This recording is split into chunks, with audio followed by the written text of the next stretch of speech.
Colapso financeiro 1929. Cuidado com seu desejo por algo a troco de nada. O instinto de apostar leva milhões de pessoas ao fracasso. Prova disso pode ser encontrada na quebra da Bolsa de Wall Street em 1929, quando milhões de pessoas tentaram ganhar dinheiro apostando na compra de ações na margem. Uma jornada ao abismo financeiro. A década de 1920 ficou marcada como os anos loucos. Um período que juntou prosperidade econômica juntamente com dificuldades foi o que gerou o colapso no mercado de ações de Wall Street. Durante esses anos, as pessoas tinham o hábito de apostar que as ações iriam subir. Basicamente, ela pegava uma parcela de valor e pegava o resto, com o banco e apostava que aquela ação iria subir. Ela subindo, eles vendiam ela e ficavam com o lucro, basicamente. No epicentro dessa febre especulativa estava a Bolsa de Valores de Wall Street, o coração financeiro dos Estados Unidos. A compra de ações naquela época era marcada por uma combinação de otimismo irracional e práticas arriscadas. Muitos investidores estavam dispostos a arriscar fortunas na esperança de colher lucros exponenciais. Um fenômeno comum era a compra de ações na margem, uma prática que permitia aos investidores adquirir ações com apenas uma fração de seu valor total, e claro, tomando emprestado o restante. Esse processo era sustentado pela crença de que o mercado sempre subiria, tornando os empréstimos uma aposta segura. Então, galera, para deixar claro uma coisa aqui, tá? Basicamente, naquela época, o mercado estava passando por um momento bom, ou seja, por um boom. Então, os Estados Unidos em si, ele era muito rico naquela época. Por que ele era tão rico? Por conta do pós-guerra, Basicamente, os Estados Unidos ele não foi afetado pela Primeira Guerra Mundial, e isso fez com que muitos continentes, precisasse de suprimentos, de coisas dos Estados Unidos. E um desses continentes foi a Europa. Basicamente, a Europa, ela precisava de muitas coisas dos Estados Unidos. Então as coisas começaram a dar errado com a superprodução dos Estados Unidos. Ou seja, eles estavam produzindo muitos produtos e a Europa já não estava mais precisando tanto, porque eles estavam se reestabelecendo, eles estavam se recuperando da guerra. E além disso, o próprio povo americano não estava tão bem assim. Já estavam acontecendo muitas demissões, então muitos produtos estavam ficando empacados. E além disso, a quantidade de crédito que estava sendo disponibilizada esbarrou em um fator que muitos não pagavam. Não estavam pagando aos bancos os empréstimos solicitados. As mercadorias empacadas e o calote nos bancos afetaram a euforia do mercado e suas consequências chegaram à Bolsa de Valores de Nova York. Então, com isso tudo acontecendo, muitas pessoas começaram a duvidar, a ficar com medo, basicamente, do mercado de ações. Até porque o mercado ele já estava em queda naquela época. Por conta da Europa não estar comprando tanto igual comprava antes, por ela estar se restabelecendo, por ela já estar produzindo os próprios produtos e juntando, com os Estados Unidos produzindo acima do normal, ou seja, eles não calcularam que a Europa não estava comprando, que às vezes as pessoas não tinham condição de comprar, porque isso não mudou nada do que aconteceu nesse período, não mudou o poder de compra dos americanos. Então eles não conseguiam comprar aquela demanda.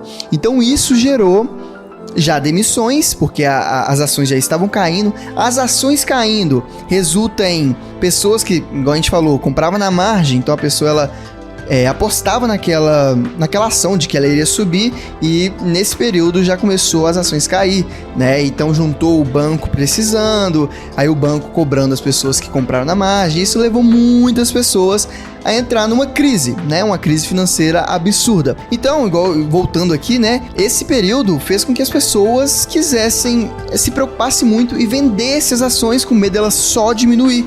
Então, muitas pessoas começaram a vender as ações. Um dia, acho que 15 milhões, mais ou menos, venderam. Então, teve 15 milhões de dólares de vendas em um dia. No outro já estava acima de 30 milhões.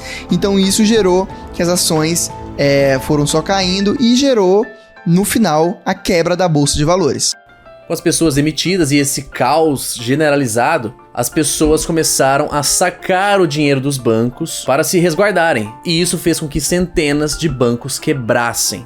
Claro, uma vez que o sistema bancário estava profundamente interligado com o mercado de ações, financiando investidores e especuladores, então a combinação de alavancagem, especulação desenfreada e uma economia superaquecida criou as condições ideais para o desastre iminente. Agora, para aqueles que às vezes não estão entendendo o que é comprar na margem, eu vou dar uma breve explicação para vocês terem essa noção. A primeira coisa é entender que, antes da Grande Depressão, havia otimismo generalizado com a expansão da economia. Então, basicamente, estava subindo, todo mundo estava otimista, todo mundo queria comprar. Muitas pessoas que não tinham condição faziam loucura em meios de empréstimo, porque tinha um boom ali, basicamente, né? Então, os Estados Unidos estava bem, ele estava vendendo muitos produtos, exportando muitos produtos, e isso fez com que muitas pessoas ficassem tranquilas em fazer loucuras, basicamente. As empresas cresciam, as pessoas que haviam investido nessas empresas estavam fazendo fortunas quase da noite pro dia, porque ela investia um dia, no outro dia já estava gigante, porque estava vendendo muito.